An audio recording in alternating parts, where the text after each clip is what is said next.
This year is called The Empty Landscape. It's about Shavuot.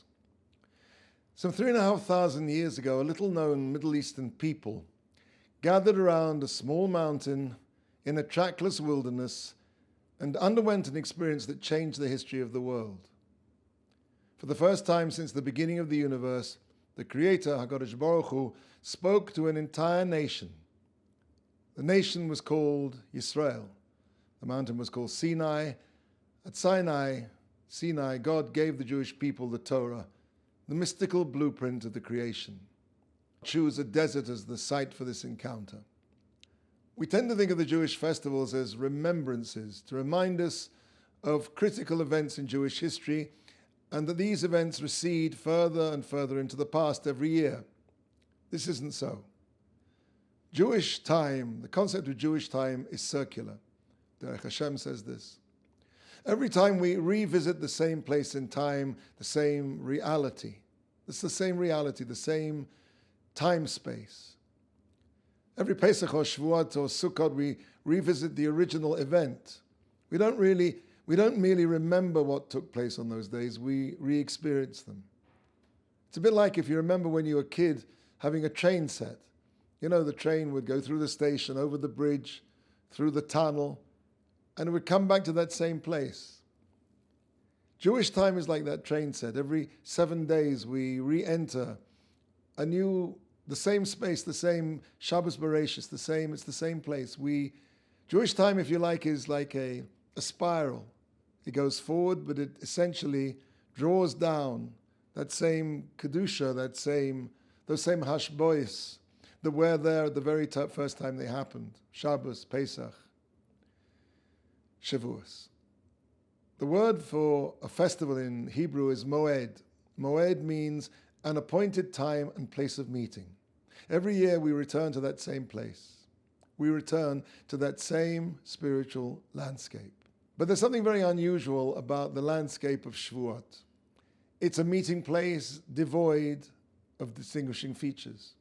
It's an empty landscape, a desert. Other meetings with the Creator, so to speak, all have much more visible scenery. At Pesach, we have the spiritual vista of Matza, the Seder, the 4 cups of wine, Manishtana. At Sukkot, we return to the landscape of the 4 species, the Sukkah. We gaze out from our Sukkah at a different world. Shavuot, however, has no single identifying leitmotif, no recognizable landmark in its scenery. Shavuot is the empty landscape. Why? The Gemara describes the giving of the Torah at Sinai thus. God said to Israel, if you accept the Torah, mutav, well and good. If not, shama tiyeh kvuraschem, there will be your burial place. This seems very strange to us. Could it be that God forced the Jewish people into accepting the Torah? Was the Torah the original offer you can't refuse? Now, this is both unpalatable and contradictory, because we know that the Medrash says that amongst all the nations, Israel alone was prepared to accept the Torah sight unseen. When the Creator offered the Jewish people the Torah, we said, Naseh v'nishma, we'll do it and we'll hear. We'll accept it before we know all of what it requires of us. So if the Jewish people were prepared to accept the Torah voluntarily, why should coercion be necessary? Im tikabel et Torah mutav. If you accept the Torah, fine. If not, ... Right at the beginning of the Torah, the beginning of Bereshis, it says, Yom HaShishi, the 6th day. Now, when speaking of the other days of the creation, the Torah does not use the definite article, ha. It says, Yom Sheni, Yom Shlishi. Now, translators add the pronoun the to make the English more idiomatic, but in Hebrew, only the 6th day is referred to as ha, Yom HaShishi. Why?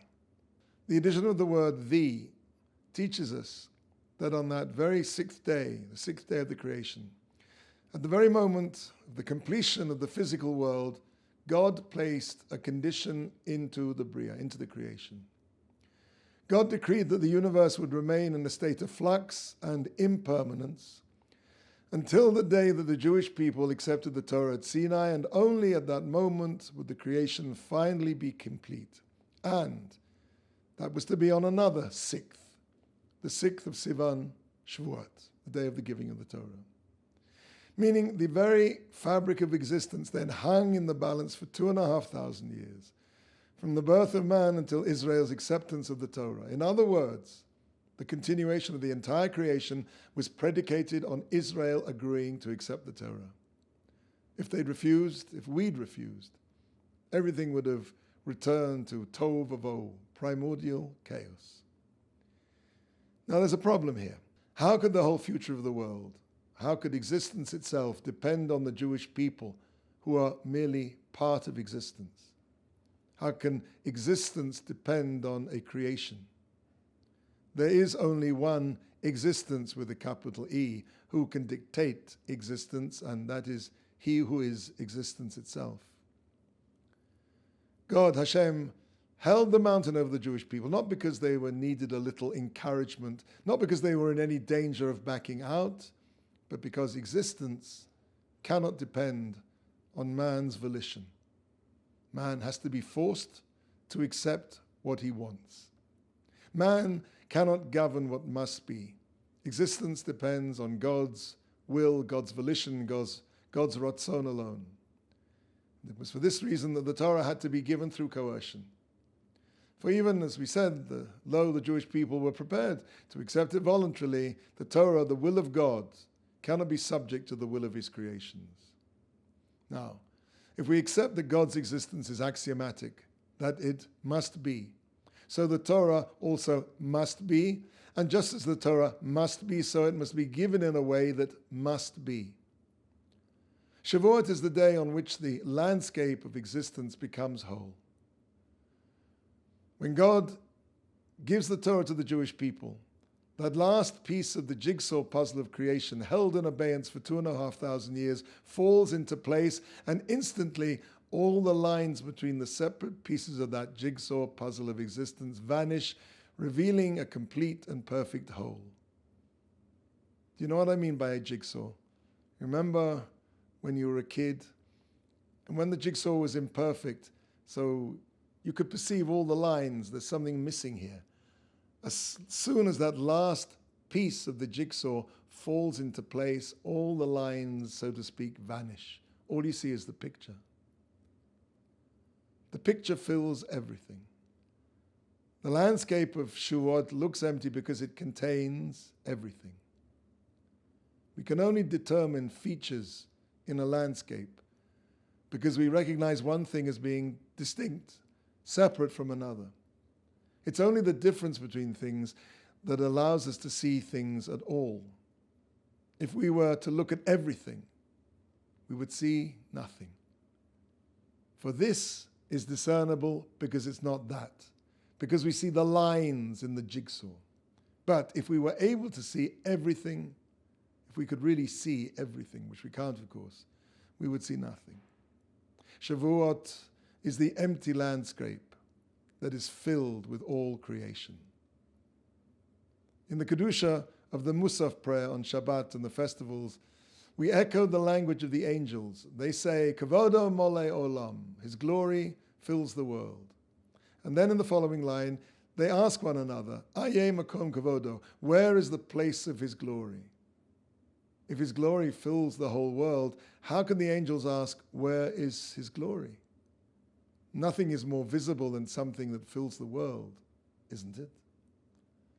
When something fills the whole world, when it fills all of reality, it becomes invisible.